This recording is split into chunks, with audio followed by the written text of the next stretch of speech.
Today's the big day. It's a beautiful day out. Okay, your mileage may vary. But hey, you know what? I got nothing to do, so I'm going to pull the engine out of this. Yeah, we're going to pull the engine out. So we need to remove the muffler shield to protect it because it is new and I don't want it getting ruined. I need to disconnect the stator. I've got to disconnect the brake cable, and that's it. And the throttle that goes into the oil pump control valve. So to do all this, we're going to put the entire bike on jack stands. Yeah. Okay. Hop to it.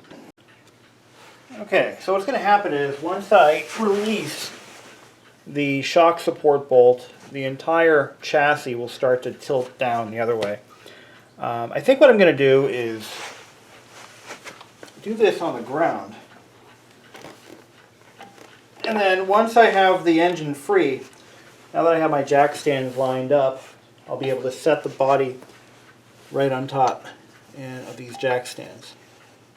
I think that's what I'll do. Okay, so let's get the brake cable disconnected.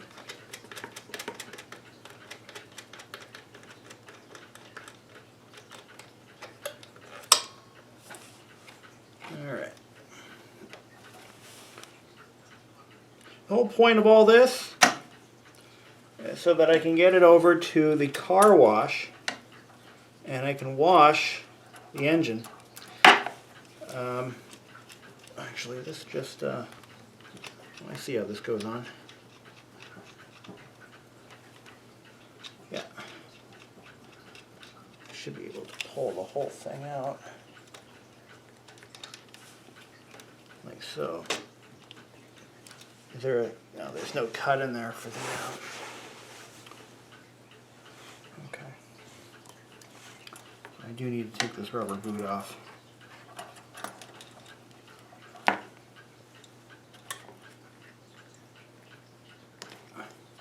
And I'll have it back on hopefully tonight, once I get everything cleaned.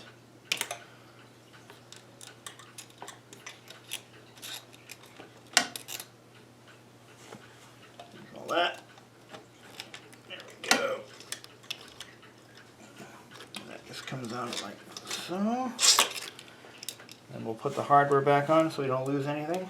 This is part of the reason why we need to do all this, because this pump leaks like a sieve. I mean, the pump itself doesn't leak, but the tank had been leaking for many years. See the previous videos as to what happened there and what I did to clean that up. So the pump's disconnected. I'm going to take the, disconnect this. There we go.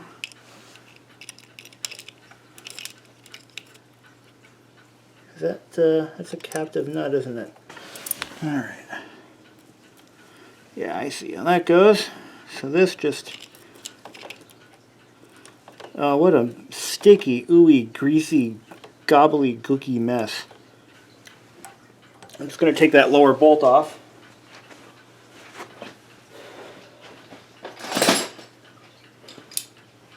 Once I do that, the engine will drop down. Actually, no, it won't, because the body is basically resting on it at this point.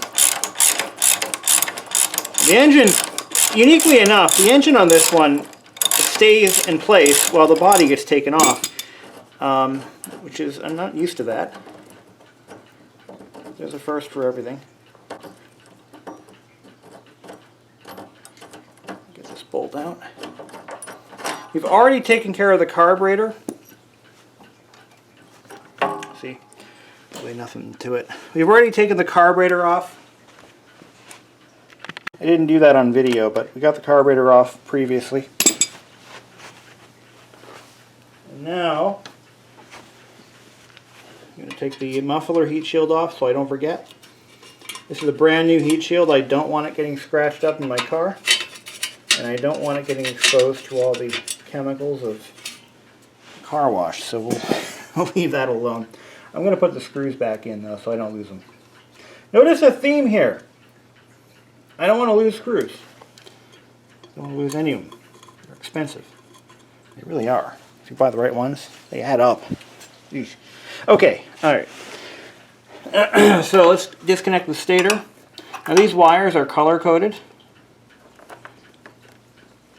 These bullet connectors. Black with a red stripe to black with a red stripe. Yellow with a red goes to yellow with a red stripe. And red, ooh, we've got a damaged wire. So this is another thing you want to look out for. I found a wire here. This is a very important one too. It's been chafing against something. Check this out. There's bare wire. A little bit. Oh, maybe not, but damn close to it. We will repair that with heat shrink tubing. The engine is now completely disconnected. Let's take the main bolt out. So I need a wrench on the other side. Maybe not. These bikes are so fun to work on because everything is so small and light. I mean, I could just lift this thing up and haul it away. I can almost lift the entire bike myself. I'm not a very strong guy. Okay. So now we need to knock this bolt out. I'm going to take some of the weight off of the engine. And now that bolt should just come right out. Okay, now there's nothing supporting the chassis, so we're going to lift it up, wheel it forward, and rest it on the jack stands. And that is how you remove the engine from a Suzuki FZ50. We did not disconnect the spark plug, so now I can just pick this engine up and haul it away. Oh, that was all zoomed in, wasn't it? You didn't see any of that, did you? Son of a bitch. Well, you didn't miss much. All we did is we knocked that bolt out, disconnected the spark plug lead, and then lifted the body off. It's now resting completely on the jack stands, and the engine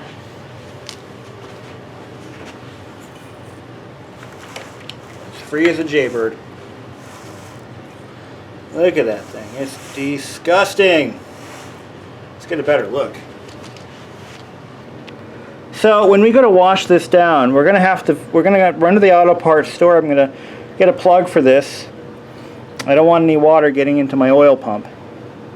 I'm gonna wrap this with I'm gonna put a sandwich bag over this, and we're gonna wrap it with tape. Actually, put 2 sandwich bags on it. Our reed block is underneath this cover where the intake is. This oil hose is on my list of things to order. Everything else should be fine. I left the exhaust on deliberately. That is not accidental. We're leaving the exhaust on to cover the oil port on the cylinder head. So let's get this into my car and get it washed. Oh, it's actually warming up. Not bad. That's how we roll in New England. Alright. You guys thought the lighting in my condo was bad. Yeah. There she is. I've already blocked off the port. These things. Let's have fun.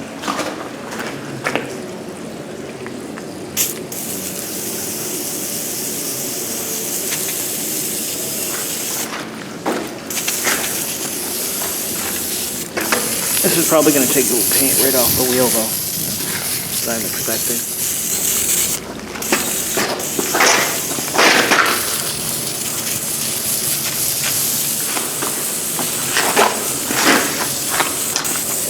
I'll end up repainting the wheel, probably.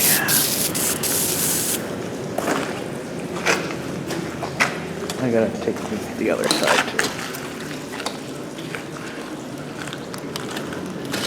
There's ice everywhere.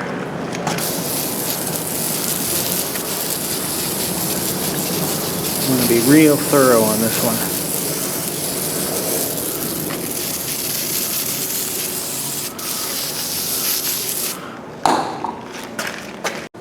I got to go to another car wash. This place sucks. I can't get all this off. I gotta go to a different car wash. I don't believe it. Alright, let's do it.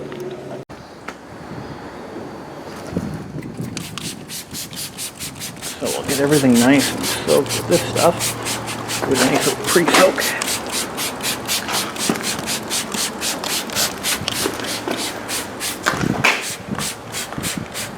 Does it have a stream option? No. And there is no engine cleaner anymore. Dang nabbit. Well, that is much better. My fingertips are freezing. So when I get this thing home, that reed block has to come off just to make sure no water got in. I don't think any did, but I want to be really, really cautious about that. I didn't get this part here. My bad. I'm gonna have to, when I get the tire off, I'll wipe down anything I missed. But this stuff is so thick and so greasy. You gotta really power through it. This car wash uses heated water in the winter, so that's why I like it so much. That heated water really helps. So a little bit of oil dripped out of that motor just sitting here. I knew it would. So let's get it back in the car. Yeah, 18 degrees. I got ice in my hair. It's just that cold right now. Why am I doing this? Because I have this week off work and I want to get stuff done, damn it. Okay, so how did we do?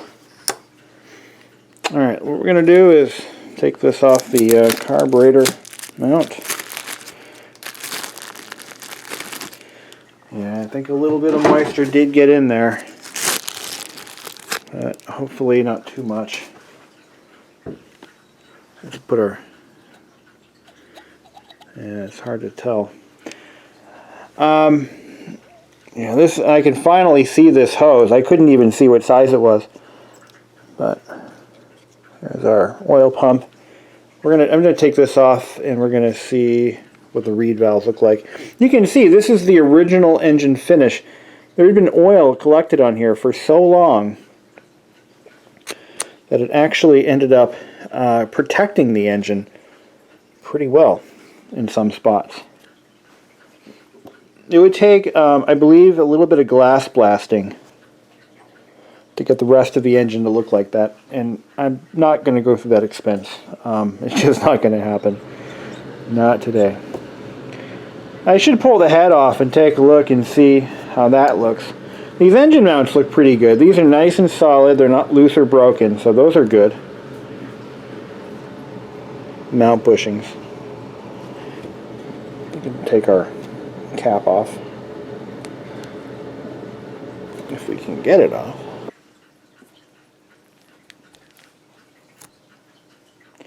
Yeah, a little bit of moisture got in there, just a little bit.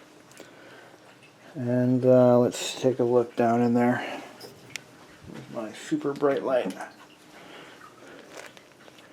Oh boy, oh boy, this engine is pretty coked up. Pretty coked up. I don't think I like that. A lot of buildup in there from years of use. Yeesh, I don't think I like that at all. Looks like it had been leaking from this seal. Look at that. I guess I wasn't expecting it to be that dirty in there. But that's all from the that's all from oil. I'm looking down in there and I see a little bit of sludge. Let's pull the let's just go ahead and take the head off. I mean, let's just get over it.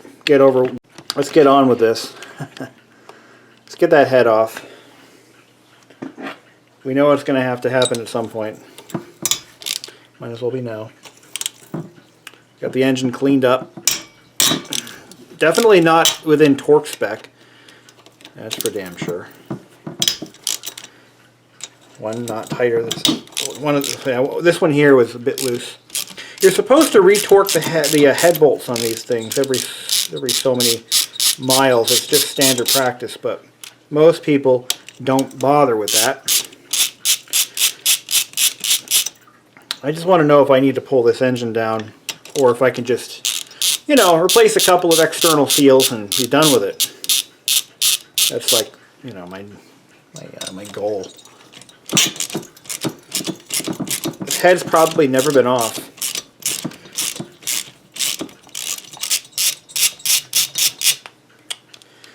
Okay, let's take this off. It's ironic because my gasket set just arrived today, so that's nice to have. Okay. Oh yeah, a little bit of water got in there too. Or is that, no, I can't, oh, there's water in there. Yep, a little bit of water, not a big deal, it'll evaporate, but that's kind of why you don't want to do this kind of stuff and just leave it alone and hope for the best. Now this head gasket doesn't look so healthy. Look at that. Ugh, Jesus. Was it blown? I think it was. I'm looking for any signs of blow-by, and, well, I guess I'm not seeing it, but yeah, it looks like there might have been. Let's look at the head.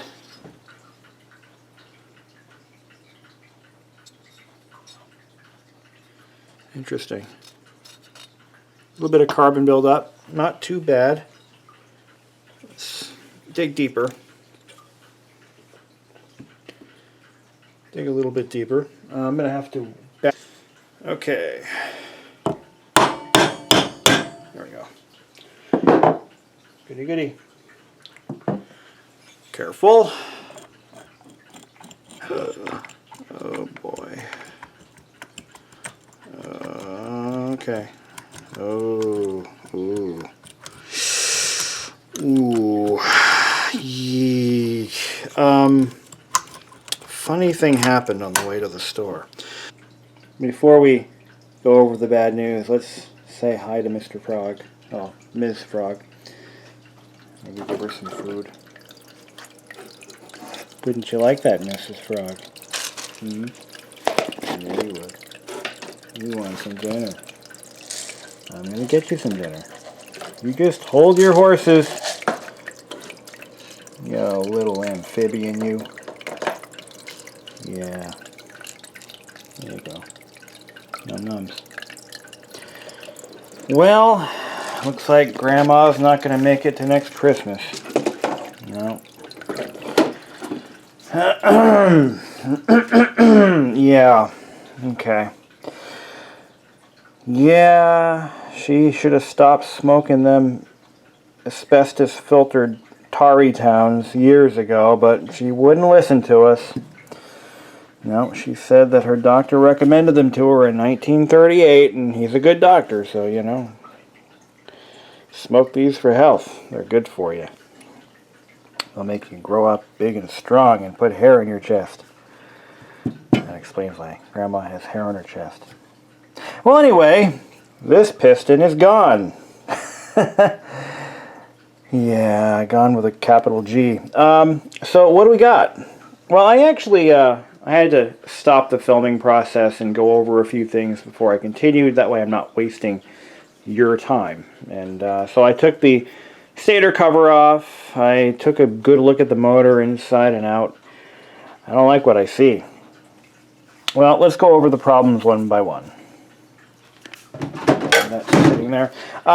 So, what's going on? Oh, yeah. I didn't even notice that. Let's take... Come on, you freaking Larry Light piece of shit. Ah! Alright.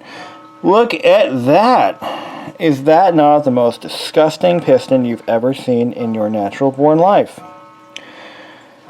What happened to you? And why? What brought you to this terrible state? That being New Hampshire. No, what brought you to this level, my little two-stroke friend? We have problems, and I don't even know where to start. So, this engine has seen a lot of heat. I'll just get that out of the way. This engine has seen a lot of heat. That's what caused the oil to basically burn right onto the connecting rod, right onto the crankshaft balance wheels. It just burned right onto it. I mean, look at that. Is that the most sad thing you've ever seen in your life? So this engine saw some heat. Why did it see so much heat? Well, I'm going to blame improper tuning. The carburetor was never properly adjusted. This engine more than likely ran lean for a long time. A lean running condition will do a lot of damage to a two-stroke, especially because the oil is carried by the fuel. Oftentimes carburetors run lean because they're not cleaned. The jets are not properly cleaned on a regular basis, and gradually the fuel is more and more restricted until the engine doesn't run right. And many people who don't understand how these engines work, they don't fix it until it stops running right. That's why it's critical to properly maintain these engines, even if they're running fine. Make sure the carburetor jets are clean. Make sure there's no clogging. Make sure the mixture is correct. Two things happen when your carburetor is lean on a two-stroke. And it can even happen to post-mix systems like this, or injection systems. Because what happens is, on a pre-mix engine, the fuel contains the oil. It's pre-mixed and it's injected through, or passed right through the carburetor. And if that mixture is too lean, the engine will run fine. It might be a little weak on power, but it'll run okay.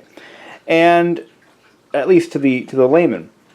But the problem is, because the oil is in that mixture as well, you are starving the engine of oil. But it gets worse on a two-stroke because the lean mixture runs hotter. It burns hotter. It's cleaner, doesn't smoke as much, but it burns hot.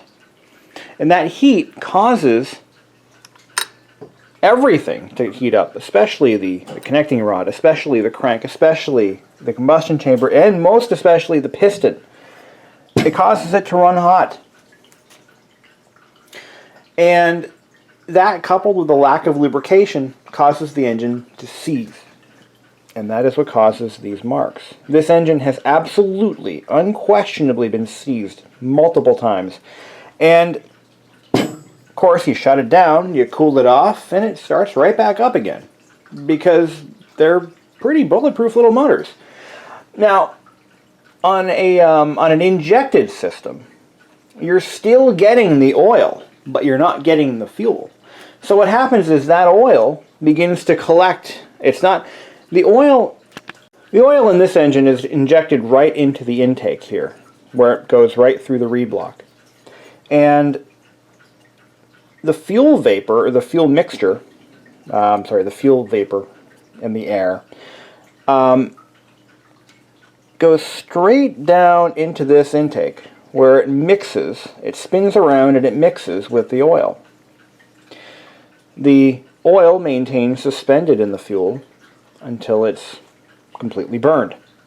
Now, what happens then is you've got a lean condition. Okay, so the oil isn't properly mixing with that fuel. In fact, the oil begins to kind of pool up and collect because the fuel that basically acts as the oil's vehicle to get it through all the passages is no longer there, or not enough of it's there. So there's too much oil to the fuel mixture. Because the oil is kind of there, that sticky, gooey oil that hasn't properly mixed with the fuel, it collects on things that are hot, and it burns. It burns like a son of a gun, and it just makes a mess. So we have a lot of oil buildup that collected on that crank and just sort of caked on there. And so you've got kind of a twofold problem here. The engine is still being thrashed to hell because it runs great, right? the owner is not aware that it's running too lean. He just knows it revs up okay. Doesn't smoke a lot, although occasionally maybe. And then it seizes. And then he's like, well, crap, that sucks. Let's cool it off. Maybe it overheated. Maybe it just overheated. I don't know. Whatever. Kick it over. Boom. Starts right up. So, what we have here is just a comedy of problems that caused this engine. This engine was like, I'm surprised this thing still runs at all. The compression was a little on the low side, 110 pounds. But now we know why. Now let's take a better look at this piston. So the engine running as hot as it did, of course, caused all the oil that collected in the crankcase to just burn on the other side of the piston. And boy, is that disgusting. And it also caused the rings to fail. The rings don't move freely in this piston. They move very poorly. In fact, they should move pretty smoothly. And if you really have time, DO Speed Demon, I got to give credit where credit is due, is where I'm getting a lot of my information on kind of examining a piston and what caused it to go so wrong. He did a series of videos. He's done a ton of videos on two-stroke rebuilding, tuning, and all this other stuff. He just is this middle-aged guy who really loves two-stroke engines. Well, I give him all the credit.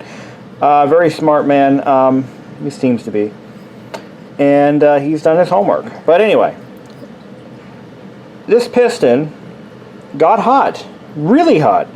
It seized, and it has a lot of blow-by. This blow-by obviously is caused by the rings sticking, and they're sticking. They still stick badly. It's disgusting and very sad. But you see all this black stuff? That's all combustion blow-by, mostly.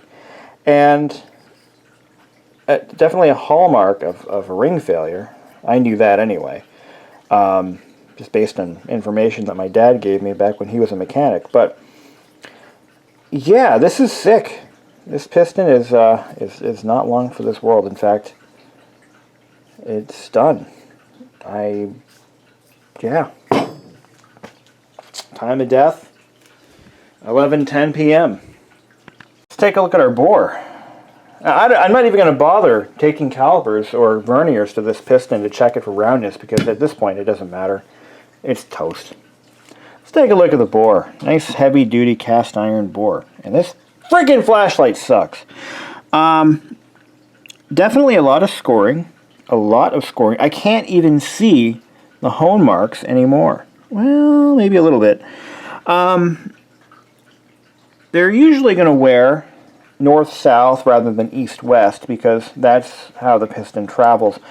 It travels like this, in this configuration, and the forces are transferred on the top and bottom of the piston, on the skirt here, and to a lesser extent on the piston head. Most of the piston's dragging forces are on the top and bottom side. You can see that the left and right sides are, well, relatively unscathed, but no, they're pretty scuffed up too. This thing saw a hard life. Anyway, so most of your wear and tear is going to be on the north and south, and it really doesn't look that bad. There's not a lot of buildup. I don't see evidence of blow-by. It's almost as if this had been taken apart at one point and cleaned or something. Maybe somebody tried to hone it again. I can't really tell, but it's, yeah, there's a major scoring line right there. That's never good. So yeah, what are we going to do? Well, the head hopefully is still salvageable, because the big bore kit that I'm going to put on this, because I've just made that decision, the big bore kit does not include a new head. In fact, I'm going to have to check this for squareness or flatness. I may end up having this placed on a surface grinder and just have it planed. That's what I'm probably going to do with it, more than likely. So, yeah, we're going to have this planed. I just made that decision now. The big bore kit includes obviously a new bore, a new jug, if you will, and also includes a piston, rings, a wrist pin. Does not include wrist pin bearings. I'm going to have to replace those. This is the original wrist pin bearing, and I'm just going to go ahead and put a new one in. It's not worth wasting my time with the old one. And so that's that. Oh, but things get far worse from here, because I now have to deal with a lower end that's been overheated. At least once or maybe twice. 3 times a lady. I don't know. So, let's check the bearings.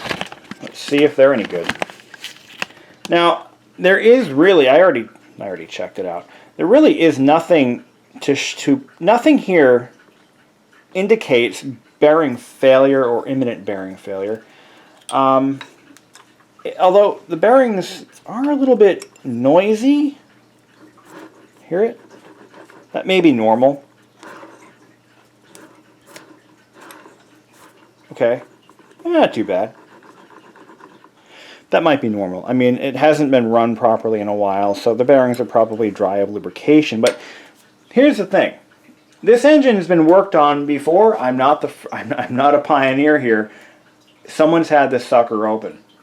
Here's how I know. So the head gasket that I pulled out is just this little metal thing. Just nothing to it. This is the kind of gasket that one may put into an engine to increase the compression. What it does is reduces the combustion chamber size. The stock head gasket is like this. It's pretty thick, and it has a metal fire ring right in the middle of it. It's a nice, thick, heavy-duty gasket. Will never leak, in theory. And also, the stock gasket can also withstand several heat and cooling cycles, which allows it to kind of squish down and expand and squish down and expand as needed.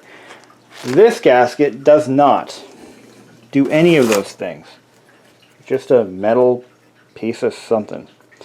So somebody put this in there in hopes to raise the compression. Yes, somebody took the reed box off, or the intake off, and did not clean around it first, which allowed, and I already cleaned it up, but there was a lot of greasy, grimy buildup on the inside of here when I took it off. That right there is not a good sign. And it gets even better, because whoever took that reed box off, they definitely put in a new gasket that does not have the original gasket, or at least it didn't. But check this out. Look down that little port right there. There's a little port. Oh, I got the camera angled wrong. Here we go. Let's try this again. It's way in there. Now you can see it. The little port right there. Let me get the light in there.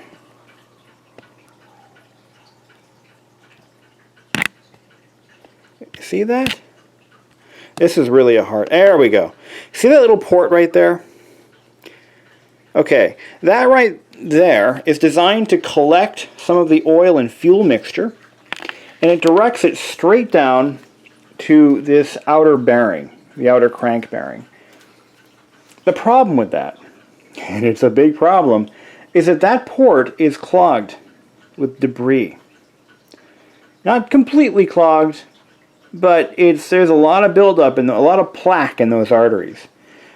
What that indicates to me is that how much of that crap wound its way into the bearing. Further, how starved of oil has that bearing been, and for how long? This is really ugly. So, while the bearing may not be shot now, although it kind of sounds like it might be, or getting there, it's best at this point to pull the motor completely apart. Just tear into it. The other bearing on the other side, I don't see a dedicated port for that. I suspect that that other bearing is oiled by the transmission lube, which is just motorcycle oil. So we've established that there's a lot of wear and tear in this engine that really just is completely unnecessary and could have been prevented. How is the big end bearing? Now these crankcases, or these cranks, sorry, they're built in two pieces, and they're joined at the crank pin. On that crank pin is a bearing much like this one here, and it's a needle bearing. Nothing wrong with that. But they also have a tendency to wear out on abused engines. And the way to tell if they're good or bad is to do two tests, and one of them is kind of like a push-pull test. And the test is you gotta keep this nice and taut, straight even. And then you take the crank and you kind of roll it back and forth. And you can only feel for this. You can't even hear it sometimes, but you want to feel for a slight knock, or not a knock, but a slight, you shouldn't feel anything, basically. It should just feel smooth. There should be no clunk, clunk, clunk, or anything like that. And this feels good and tight. That's good. The other way to tell is to do a deflection test. And to do that, you're going to want to use a set of verniers. And what we're going to do... Now, what I'm getting at is that particular bearing, in order to replace it, you really should just send the crank out to a crank rebuilder. A crank rebuilder is going to heat up and press the crank pin out. He or she is then going to remove the bad bearing, put in a new one, press the crank back together again, balance the crank, check the crank for run out, bending basically, and ensure that everything is exactly as it left the factory when it was new, or even better in some cases. The charge for that is, I found anywhere between $50 to $150, about $100 or so, for a two-stroke single-cylinder crank of this size. It's cheaper than a new crank. I'll just put it that way. Now, the factory service limit on end play is 3 millimeters. So the way I'm going to do this, okay, so to measure the end play of our connecting rod, that's the side-to-side movement like that, we're going to use a pair of digital calipers, or verniers. I'm going to use the head stud as a reference point. I'm going to place it on like that. I'm going to move the connecting rod all the way towards the transmission side of the engine. I'm going to zero my gauge out. Okay, then I'm going to take that connecting rod and I'm going to pull it in the opposite direction until it stops. I think I screwed up. Let's try this again.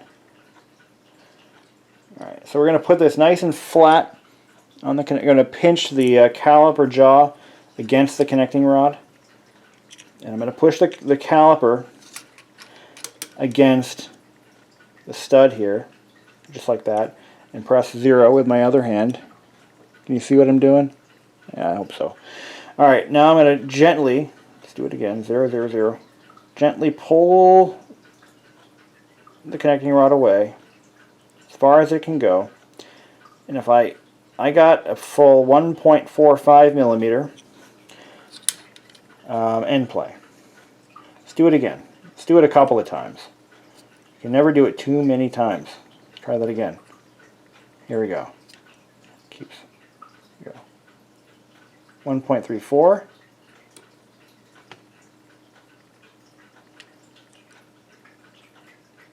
.56. Why not do it from the other side? Why not do it from the bottom? Try it from... Now, it should be done with the rod at the very end of its stroke. Like that. Here, let's try it from this point. Let's try it that way. I think I might get a different reading this time. The reason this test is so critical is because one of the most expensive parts of rebuilding this engine is going to be having that crank rebuilt. And it's also going to take a long time, and it's going to just suck. So I don't want to do it. If I don't have to, I don't want to. Alright, see what I'm going at here? 1.46 millimeters. 1.79, that's more like it. 1.80, well, 1.60. You know, it's well within its 3 millimeter tolerance. We're not building space rockets. As for the top end, well, I did say I didn't want to do a big bore kit, but at this point I think it's my best choice. It's the least expensive option because buying the piston, the rings, and having the cylinder board, that all costs money, and it's not much cheaper to do that than it is to just buy the damn big bore kit. At least it gives me something to play with, because I'm not going to get full power out of the gate. I've got to do more work to this engine. I've got to maybe open up the intake port somehow. I'm not sure how that works, but somebody has done this on an FA50, and I'll read out what they did and see what my results might bring to the table. But I do need to jet the carburetor. I do need to allow for a richer mixture. I do need to do a lot of other work to this engine to reap the benefits of that big bore kit. One side effect of increasing the bore size, you're also increasing the compression, or the amount of power load that's on these bearings. So you're also going to be wearing out these bearings a little faster. It's not a win-win situation. You're going to gain power. I think on this engine, the big bore kit gives you more lower end power. Doesn't increase your top speed though. But you're going to gain power, but you're also going to increase the wear and tear on the lower end. Again, nothing's free. These engines are built small, they're built very low powered for a reason. It makes them last longer. So yeah, that's what we're going to do. Stay tuned for that. And it's too bad that I was actually planning on just a quick refresh. Maybe do a ring set or something. You know, maybe do a set of rings. Maybe just couple of gaskets, maybe a couple of seals, and be done with it. But no, Karma had other ideas for me. It could have been much worse. You know, I could have been surprised by this later on, after I dumped all kinds of money into it and found out later that, oh yeah, the top end is melted, and you know, oh now the connecting rod snapped, and now you need a whole new block. You know, it could have been worse. So the other thing I noticed when I pulled the motor apart, or pulled the stator cover off, is that there was no gasket on the stator cover at all. No sealant, no gasket, nothing. My gasket kit did include a brand new stator gasket. So it's obvious that there should have been one, but there wasn't. Whoever had this engine apart before me decided it didn't need one. And does it really need one? Well, technically no. But it would have prevented water from getting in here when I pressure washed the motor, because water got into the stator cover, and yeah, I didn't know about it until there was water dripping out this little seep hole right here. Water was kind of dripping out of there. I'm like, oh, that's not good. So pulled it apart, and sure enough, there was water in there. So I had to let it dry out. Loads of fun, guys. These little bikes are loads of fun, especially when you have to clean up after other people. That's always a joy when fixing things like this. Oh, and to split the case, I have to pull the transmission apart. I just figured that out because the bolts come in from both directions. It's fun to be had by all. But I have a complete engine gasket kit. I have the nerve. I have the tools. I'm just going to do it. Stay tuned for that. But for now, I'm going to put this project aside and start building up some money on the side to get this thing done.